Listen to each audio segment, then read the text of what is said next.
আসন্ন এশিয়া কাপে ভারতের দলে কারা সুযোগ পাবে কারা সুযোগ পাবে না তা নিয়ে বেশ কিছুদিন ধরেই হচ্ছিল জল্পনা কল্পনা।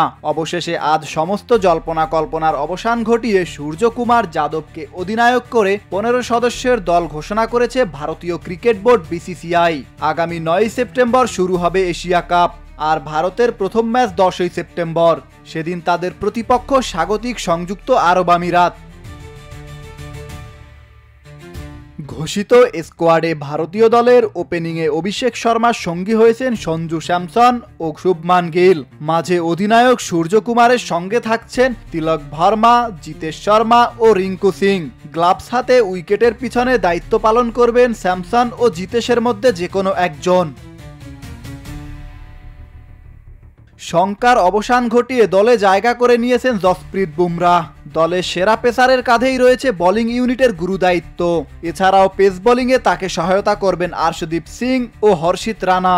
আর স্পিনে মায়াজাল সৃষ্টি করবেন বরুণ চক্রবর্তী, কুলদীপ যাদবরা।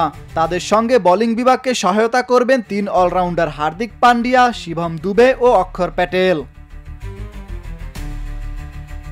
এদিকে বাদ পড়েছেন যশস্বী জয়সওয়াল, শ্রেয়াস আয়ার, ধ্রুব জুরেল, ওয়াশিংটন সুন্দর, রিয়ান পরাগ, মোহাম্মদ সিরাজ ও প্রসিদ্ধ কৃষ্ণার মতো ক্রিকেটাররা। তবে আয়ার ও সিরাজ বাদে বাকি 5 জনই রয়েছেন রিজার্ভে।